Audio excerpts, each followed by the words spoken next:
this is about developing cognition within yourself, or developing, rather, the ability to learn something that is meaningful to you and puts you in the direction that at least you feel that you are developing something in your mind. And so naturally, the question comes, what develops your mind? So I decided I want to tackle answering this question for you, so that way not only could you also get the value out of it, but so that way we can apply these rules logistically into our lives and cultivate the further development of our brain power, essentially.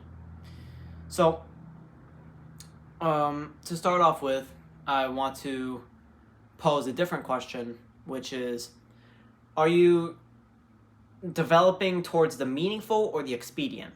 Because if you're learning how to improve your, like, we'll say, how do I put this?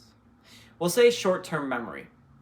And if you're thinking about improving your short-term memory, right? Now, why are you going to go and improve this thing? You have to be able to defend yourself, because your mind's going to ask you a lot of questions when you're trying to develop a cognitive ability. It's going to ask you, why do you want to do this? And it's going to attack you. It's going to be why. It's going to be only why questions, most likely. So it's going to be, why are you doing this? Why are you doing that? And you have to defend yourself in a way that outwits your subconscious ability to understand the perception of what purpose you are doing that thing for, which will help you develop your mind in a way where the consciousness can take control. And that's another thing too. Is your consciousness the one that's willing to develop in this way, or is it something else that you are not quite aware of, right? So if you genuinely want to develop your memory or your short-term memory, then you would ask your consciousness, is this something that I need? And most likely, if it is something that you need, it'll say yes, because it knows itself very well.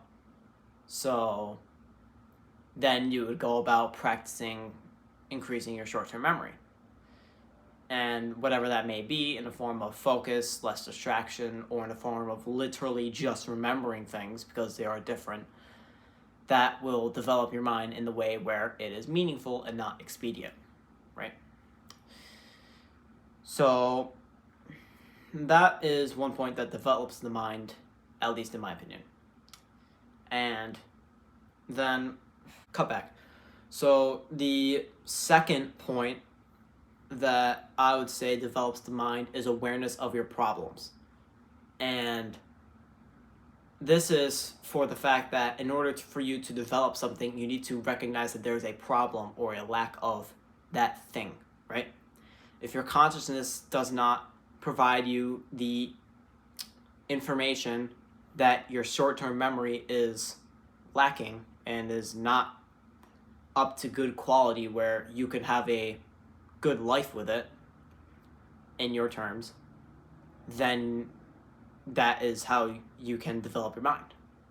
Because, well, if you can't see a problem with it, then there's no problem. You don't need to fix it. So I'd say that would be a pretty important point to notice. And if you think that there's no problems in your life currently, like, you have to be honest with yourself. If you think there are no problems in your life currently, then you could say, okay, well, do I want to fix something? And if you say yes, then that means the last thing you said was a lie, because there clearly is a problem. So instead of asking what the problem is, in your case, perhaps you would ask with the same type of wording, because you're communicating to your mind in a sense. You'd want to ask it, so what do we want to fix?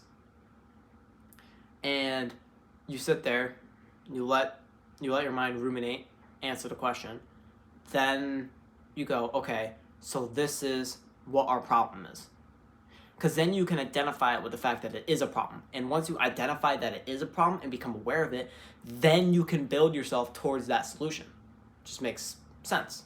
So taking the bridge between not knowing the problems and then being able to understand the problems vividly is how you develop the mind in the way that you want to. So we'll say, for instance, maybe you want to explain things a bit slower. This would mean that most likely you have to slow down your voice and communicate in a way where it appeals to people. So that way you can learn how to properly get your point across and slow down the pace of your talking. Since most likely the reason why you want to slow it down is because people can't keep up with your pace naturally. So bring that to life, and it will help you tremendously in your tasks, right? So what else develops the mind? And there's many things that do, obviously. Many activities, we'll say. But rather, I want to think about what other concepts, because the concepts usually derive upstream from the activities. So if you can identify the concepts, you can then downstream it towards multiple different activities, which you can choose from, in a sense. So, obviously, then, let's see. You know what? We'll think about this together. I'll give us like a minute or so, and let us think about the third point. The third point that I'll use to wrap this video up. I'll make this kind of short. Third video to wrap up what develops the mind and developing cognition within yourself, right? Because that's our goal here. So we've got awareness, and we've got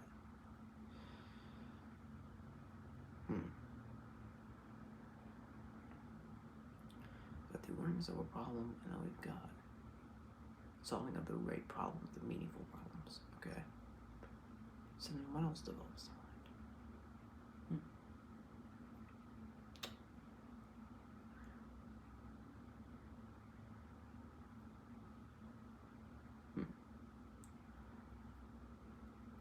I think the third point that I want to bring up,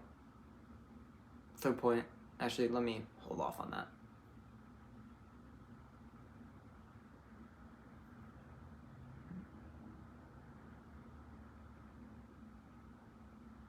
Yeah, all right. So, back now, the third point that I want to bring up is observation. Now, there's a difference between awareness and observation. Awareness is internal. Observation is external. So, what I mean by observation is to observe the effects of the problems and what they have on your life versus the solutions and what those effects are on your life. And how this develops the mind is that it helps you understand that maybe your solution wasn't right. Maybe you solved the problem, but you solved it in a manner that didn't really help you. It's the same. Take it as the same concept as stretching the muscle in an incorrect way, which doesn't target the group of or the specific fiber that you want it to, right? So let's say if you want to target, let's say like the inside of your bicep for purposes, you wouldn't really want to try to do hammer curls because this targets the top part, I believe, from what I know, is that it targets the top head of the bicep. So instead, what you want to do is you'd probably want to do something where a curl is kind of out here, because then it requires more effort for this muscle to contract and stretch, and you get more range of motion for that muscle, in a sense. But also, at the same time, it also makes the outside contract more, so maybe it's inside. It's one of the two. It's either inside contraction or outside contraction that will really help it out, or maybe like doing like one of these or something. I'm not quite entirely sure of the solution, which is why you have to make sure that when you're observing your solution, to make sure that it is actually correct and not just something that you are falsifying into a belief. So I think I'll just make this video kind of short because these are somewhat obvious things, but to bring them into the limelight is nice since it helps people develop that cognitive understanding of what exactly is happening to them. So I hope that you, I guess, enjoyed this video. I'll do the thing. Go subscribe, I guess. Or also, I mean, I guess you could also like the video. But I mean, obviously it's up to you. So, I think it probably does help with getting views. So, it would be nice. Because I'm trying to develop, I guess I gotta develop myself into gaining a better audience too. So, or a wider audience, I should say. But it's kind of hard with just organic traffic. So, try my best, and we'll see where it goes. So, another week, another episode. So, thank you for arriving here, and I'm grateful if you watched this video all the way through. And as always, we're here to help you help them.